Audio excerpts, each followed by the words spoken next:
మామ అర్జున్ ఒక 30,000 అవసరం ఉందిరా. అరే నా దగ్గర పైసలు ఉన్నాయి గానీ 6 రోజులు ఈఎంఐ ఉందిరా. అరే జస్ట్ నాకు ఒక 3 days తో పని ఉందిరా, దాని ద్వారా రిటర్న్ ఇచ్చేస్తా. కరెక్టే రా, టైంకి ఈఎంఐ కట్టకపోతే మళ్ళీ నాకు చెక్ బౌన్స్ అవుతుంది. నీకు నా మీద నమ్మకం లేదారా? నమ్మకం కోసం కాదురా. అరే మామ ప్లీజ్ రా, అర్థం చేసుకోరా. జస్ట్ 3 days లో రిటర్న్ ఇస్తారా మామ, ప్లీజ్ రా. అరే ఏందిరా? సరే తీసుకో.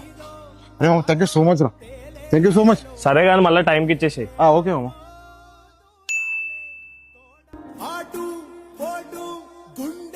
ఎట్లా అయిపోయిందిరా మామ? అరే ఈడేం రా, ఇచ్చిన పైసలకి ఎన్నిసార్లు ఫోన్ చేసి గుద్దల్దాం చేస్తుండ్రు. జర సైలెంట్ ఉండి మాట్లాడ. హలో హలో మామ, ఏమైనారా పైసలు? అరే ఇస్తారా, కొంచెం అర్థం చేసుకో. అరే నువ్వు 3 రోజులు అన్నావు, ఈ రోజుకి 6 రోజులు అవుతుంది. అరే చిన్న ప్రాబ్లం లో ఉన్నారా, లేదంటే నీ పైసలు నేను ఎప్పుడో వచ్చేస్తుండే. అయినా ఏందిరా బాయ్, ఏదో ₹1 కోటి ఇచ్చి దెంగిపోయినట్టు చేస్తున్నావు. అరే నేను ఈఎంఐ కట్టుకోవాలి కుట్రా.